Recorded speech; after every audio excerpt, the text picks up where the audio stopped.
इसलिए नियोजन समिति छोड़ करके मैंने जा करके हेल्थ मिनिस्टर राजेश टोपे साहब से मुलाकात की। उन्होंने बताया कि ये अपने महाराष्ट्र सरकार का फंड नहीं है, ये MCH और NHO नेशनल हेल्थ ऑर्गेनाइजेशन उनकी तरफ से है, और इसमें एक हिस्सा, बड़ा हिस्सा जो है ये मरकजी सरकार का होता है। और उसको अल्हम्दुलिल्लाह उन्होंने पॉजिटिव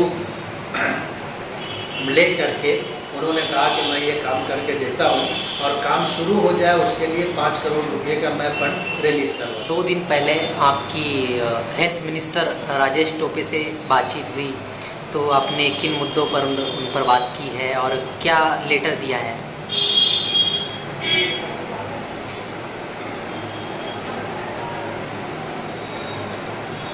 मालेगांव से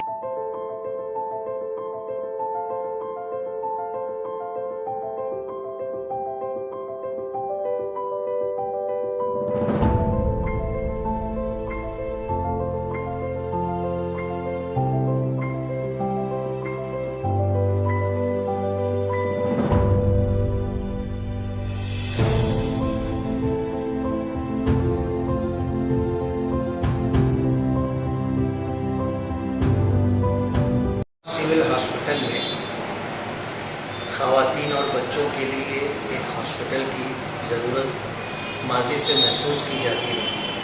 हालात कुछ इस तरह के हैं कि हमारी माँ और बहनों को डिलीवरी के लिए बड़ी दिक्कतों का सामना करना पड़ता है। अली अकबर में टोटल कुल्ली इंतजाम न होने की वजह से प्रेशर बढ़ा हो या सीज़र का मोड़ आ जाए तो उनको सिविल हॉस्पिटल जो है वो ट्रांसफ़र करते हैं, और सिविल हॉस्पिटल में भी मुकम्मल सुविधा ना होने की वजह से अगर उनको लगता है कि इनको ICU लगेगा तो सिविल हॉस्पिटल में ICU नहीं है, वो लोग उनको धुलिया सिविल हॉस्पिटल ट्रांसफ़र करते हैं। बसा औक़ात ऐसा होता है कि ख़वातीन का इस मैटर को लेकर के केस बिगड़ जाता और डेथ वगैरह, इंतकाल वगैरह भी हो जाता। तो ये ज़रूरत महसूस की जा रही थी, और इस सिलसिले के अंदर MCH बोलो या NHO बोलो, उसकी वहाँ से एक बड़ा फंड मिलता है ख़वातीन और बच्चों को लेकर के। तो उस सिलसिले में माजी से कोशिश की जा रही थी, और अल्हम्दुलिल्लाह उस सिलसिले के अंदर 36 करोड़ रुपये का जो एस्टिमेट है उसकी मंजूरी का मरहला था, और वो मरहला भी तय हो गया। मुझे खबर मिली कि अब ये हॉस्पिटल जो है मालेगांव सेंट्रल से आउटर में ट्रांसफ़र करने की कोशिश की जा रही है। तो जिस दिन ये मामला अपना नासिक में जो है अजीत दादा पवार की आमद थी, नियोजन समिति की मीटिंग थी, नासिक ज़िले के जितने भी आमदार थे सब वहाँ जमा हो रहे थे।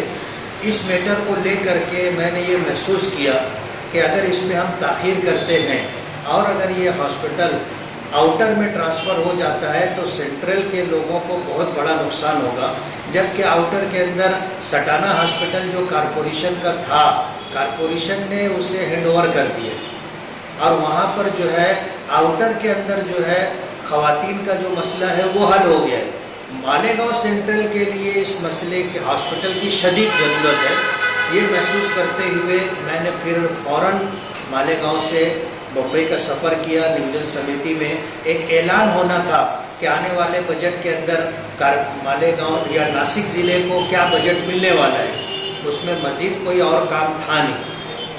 अब 470 करोड़ रुपया जो मंजूर हुआ है ये पूरे नासिक डिस्ट्रिक्ट के लिए, उसमें से एक बहुत बड़ी रकम नासिक शहर में लगती है, और उसके बाद थोड़ी थोड़ी रकम जो है ताल्लुकात में और फिर ग्राम पंचायत लेवल तक जाती है। माजी में भी 470 करोड़ रुपया मंजूर हुआ था, और हर साल इतना ही मंजूर होता है। मालेगांव को क्या मिलता है मालेगांव के लोगों को पता है, लेकिन ये जो 36 करोड़ रुपये का फंड था अगर ये ट्रांसफ़र हो जाता सेंट्रल से आउटर में तो मेरी कॉन्स्टिट्यूंसी का बहुत बड़ा नुकसान होता। इसलिए नियोजन समिति छोड़ करके मैंने जा करके हेल्थ मिनिस्टर राजेश टोपे साहब से मुलाकात की। उन्होंने बताया कि ये अपने महाराष्ट्र सरकार का फंड नहीं है, ये MCH और NHO नेशनल हेल्थ ऑर्गेनाइजेशन उनकी तरफ से है, और इसमें एक हिस्सा, बड़ा हिस्सा जो है ये मरकजी सरकार का होता है, और उसको अल्हम्दुलिल्लाह उन्होंने पॉजिटिव